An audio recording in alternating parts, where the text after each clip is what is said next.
अरे आसावरी राजे, सॉरी आसावरी अभिजित राजे, या या या बसा.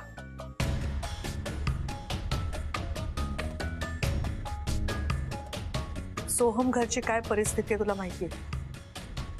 घरी चल. घरी चल? मॅडम शुभ्राने तुम्हाला नीट निरोप दिला नाहीये का? नाही नसेलच दिला, शुभ्रा तशी वेंदळीच आहे म्हणा. पण मी सांगतो तुम्हाला, व्यवस्थित सांगतो सगळं.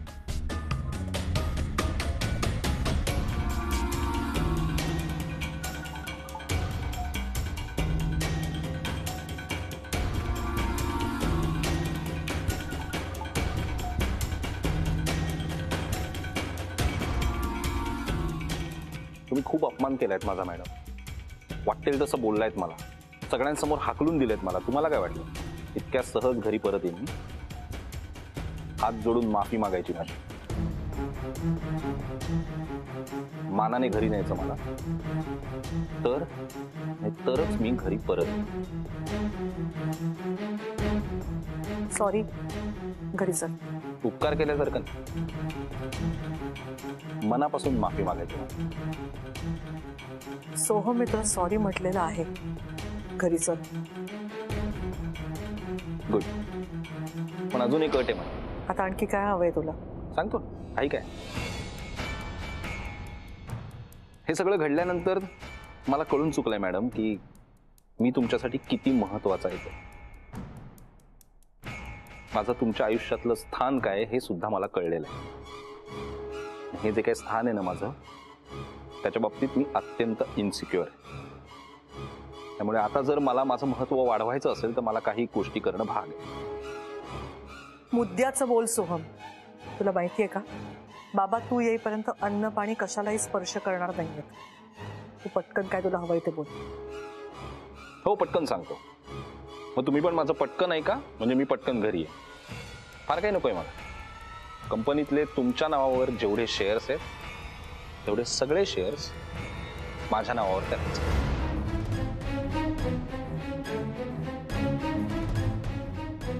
काय वेळ लागलाय का तुला?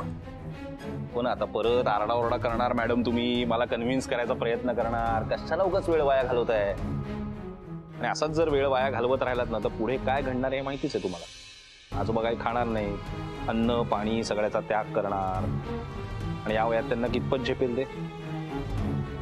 जर का काही बरं वाईट झालं तर या सगळ्याचा दोष तुमचा असणार मॅडम.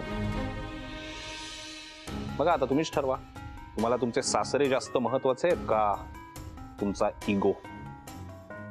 माझ्यासाठी बाबाच महत्वाचे आहे, पण तुझ्यासाठी तू स्वतः सोडून दुसरं काही महत्वाचं नाही हे काही नव्याने नाही कळलंय मला. तुझ्याकडनं दुसरी अपेक्षा तरी काय करणार सुहा? ज्या अर्थी तुम्हाला इथे भेटायला बोलवलंस त्या अर्थी तुला माझ्याकडनं काहीतरी हवं होतं. हे नक्कीच ठाऊक होतं मला. चल, दिले तुला शेअर्स. देईन मी शेअर्स, चल. आणि लगेच मी विश्वास ठेवायचा तुमच्यावर? सॉरी मॅडम, माझा विश्वास नाही तुमच्यावर. कारण आधी तुम्ही हे सुद्धा म्हणायचात की Soham, I am so proud of you. तू माझा मुलगा आहेस याचा मला प्रचंड अभिमान आहे. घरातून बाहेर हकलताना कुठे गेला अभिमान? घरातून बाहेर हकलताना मला वाटेल तसं बोलताना एका क्षणाचाही विचार केला नाहीच. माझा नाहीये विश्वास तुझ्यावर. मग काय करायचंय तुला? सिंपल.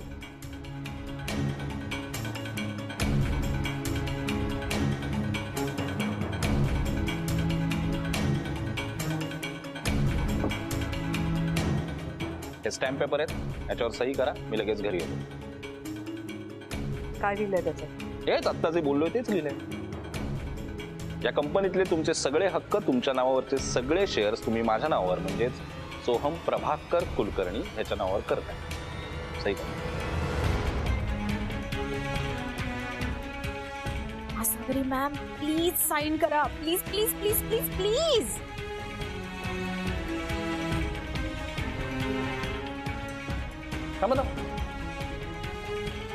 करेक्ट. काय एवढा कसला विचार करताय? नका विचार करू, आता विचार करायची वेळ निघून गेली ऑलरेडी. आणि विचार करत बसलात तर पुढे काय होईल ते माहितीये तुम्हाला. चला चला, नका विचार करू फार. आता तुमच्यामुळे उशीर होता, माझ्यामुळे नाही. मी रेडी. करा, सही करा.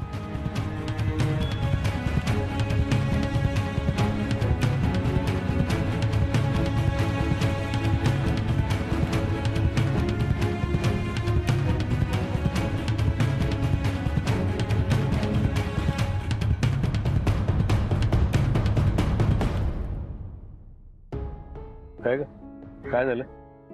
बरी आहेस ना तू? सोहम येतोय ना? तुला म्हंटल होतं सॉरी मी तुझ्या बरोबर येतो म्हणून. आई मुलाचं नातं इतकं तकलादू असतं का हो? सोहमला माझ्याबद्दल प्रेम माया तर राहू दे, साधा आदर सुद्धा नाहीये.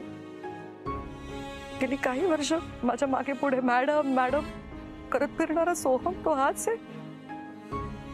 इतका स्वार्थी.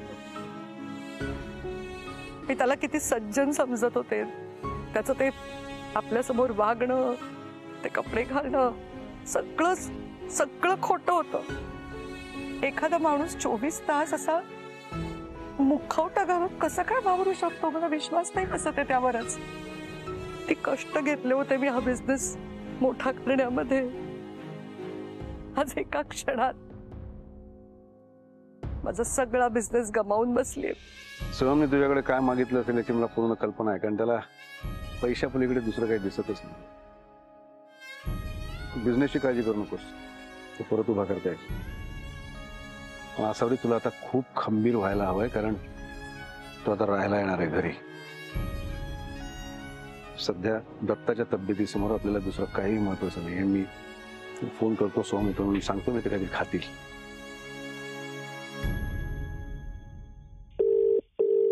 हा बाबा बोला. हा शुभ्रा, दत्ताला सांग सोहम थोडा घरी येतोय.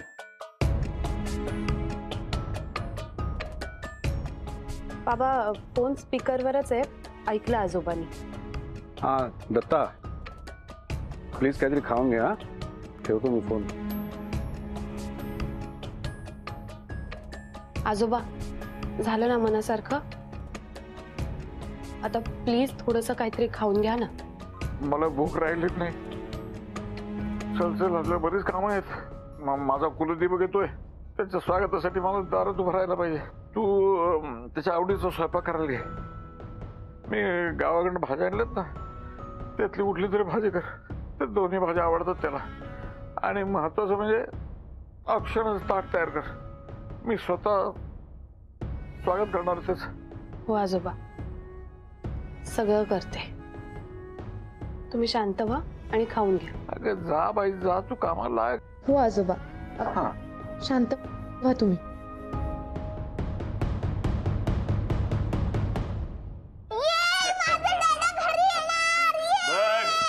बाबड्या किती खुश आहे बाबा येणार म्हणून.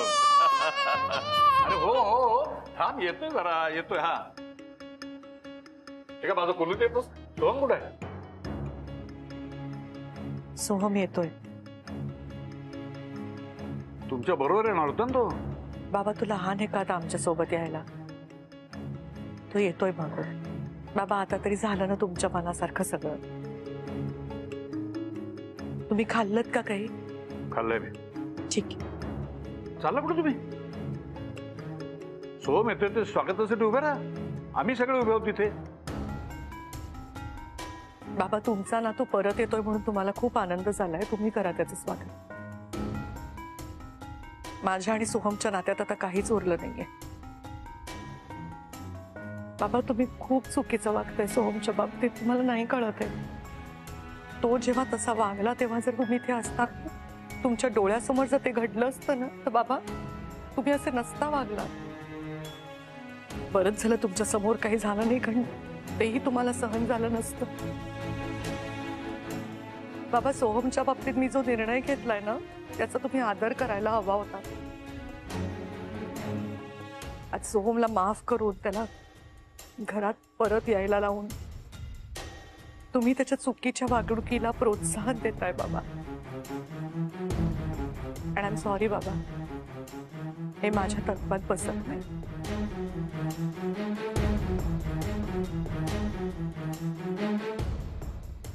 शुभ्रा तू कुठे चाललीस? आता दादा येणार आहे ना, थांब ना.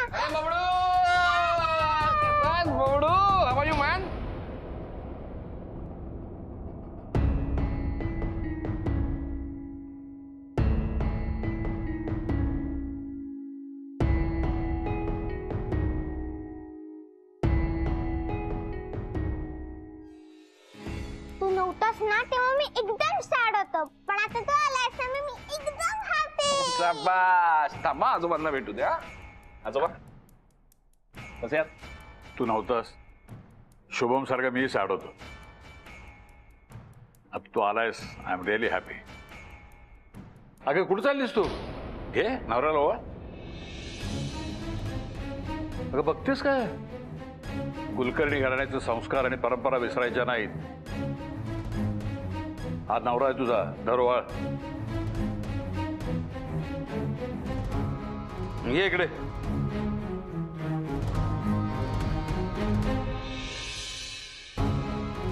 ज्याला ओवाळून टाकायचं त्याला ओवाळावं लागतंय ना.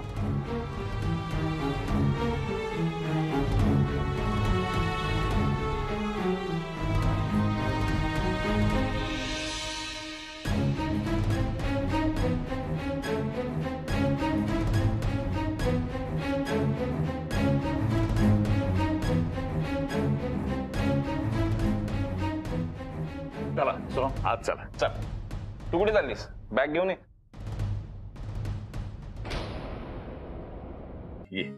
दादा तू ना. हो अरे हो अरे मी घरीच आलोय बबडू. आणि आता कुठेही जाणार नाही मी, कळलं? तू तुझे टॉईज काढ, आपण मस्त खेळूया. जा जा जा, जा. जा लवकर. मी देवासमोर साखर ठेवून आलो. हो आलो. आलोच.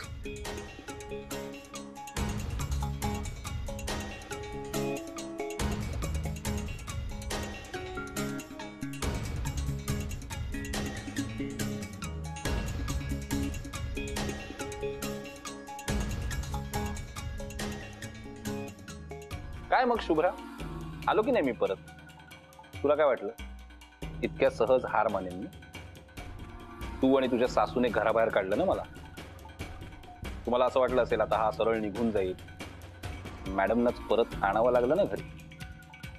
आता तुला कळलं असेल की हे घर कोणाचं आहे आणि या घरातून मला कोणीही बाहेर काढू शकत नाही.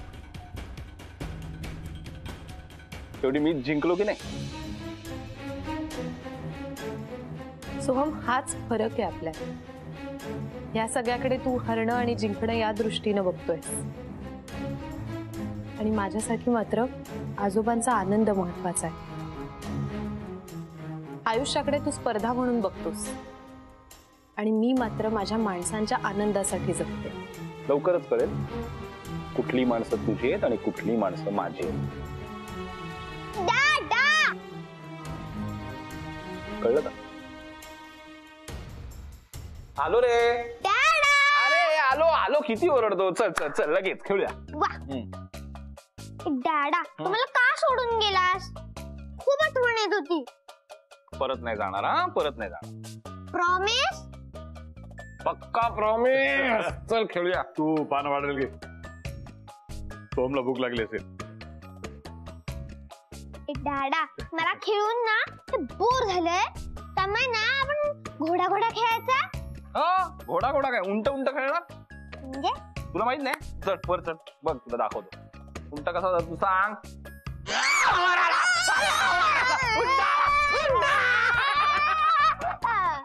अरे एवढ्यात काय घाबरतो. चल आता तुला गरुड दाखवतो. गरुड बघा. आता आपण एकदम उंचावर असं इमॅजिन करू. ओके हे बघ. अरे वा.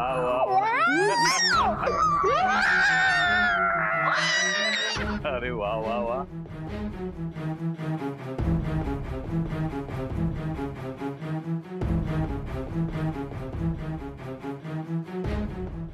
असावरी काय चाललंय सगळं?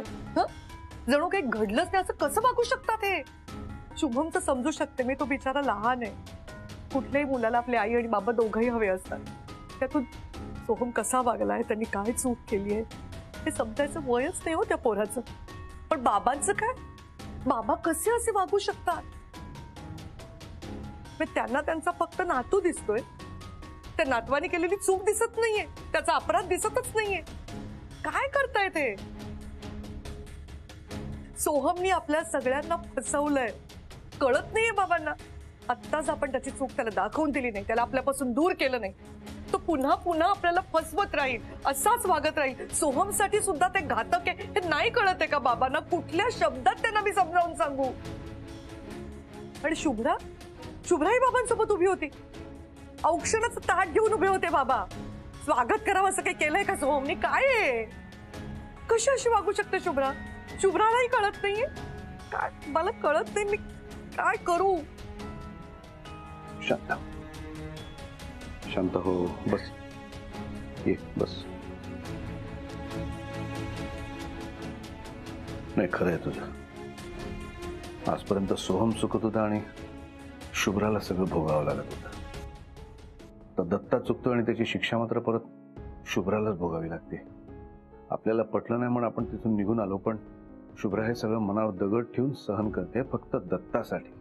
त्यांच्यासाठी सहन करते ना, त्यांना कळायलाच हवं हे. मला ना तू आता चिडलेलीस, आपण नंतर बोलू दत्ताशी.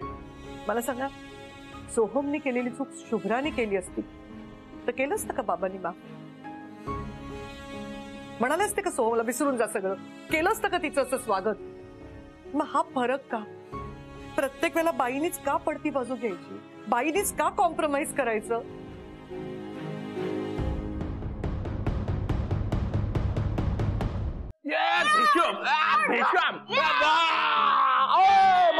बापरे बापरे बापरे, ही कुठली फाईट आहे? बाबडू राजा मस्तीपुरे, जेवून घे बरं. ए शुभ्रा, तू खूप बोललेस बर का? हे परफेक्ट बोललास तू.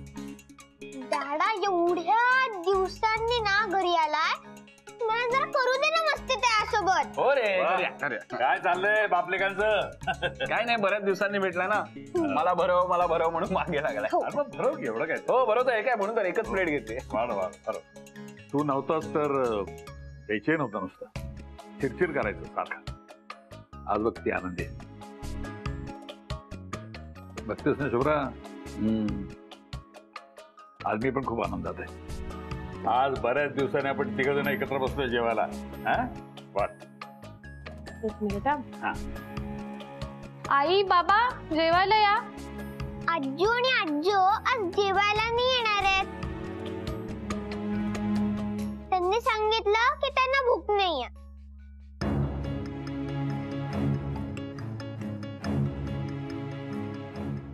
बाबा, तुमचा नातू परत येतोय म्हणून तुम्हाला खूप आनंद झालाय, तुम्ही करा त्याचं स्वागत. माझ्या आणि सोहमच्या नात्यात आता काहीच उरलं नाहीये.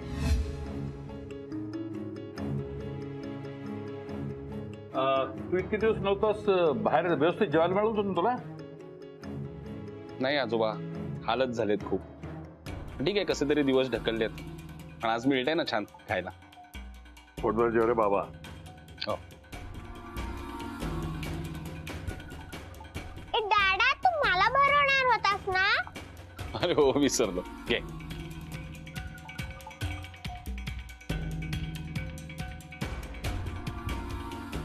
सोहम, कपडे जे तू काय घातलेस ते तुला बाहेर तुझे कपडे मिळाले नाहीत म्हणून घातलेस? नाही आजोबा, अगदी स्पष्ट सांगायचं तर मला असेच कपडे घालायला आवडतात खरं तर.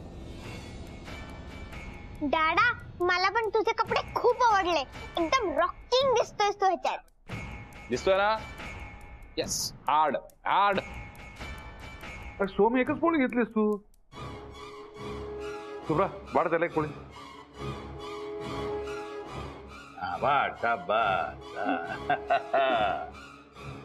कुठल्या लिस्ट होता? पतिराज जेवायला बसले तुझे. मग आजोबा, आई बाबांनी सकाळपासून काहीच खाल्लं नाही, त्यांना जेवण देऊन येते. ठीक आहे, जा, पण त्यांना एक माझा निरोप सांग. या घरात कोणी मेलेलं नाही. त्या खोलीत बसून शोक करायची गरज नाही. बाहेर इथे जेवणात सामील व्हा म्हणून. आजपर्यंत एकत्र जेवणाची परंपरा आहे कुलकर्णी खानदानाची. ही परंपरा मोडता कामा नये. घरात जाऊन सांगता.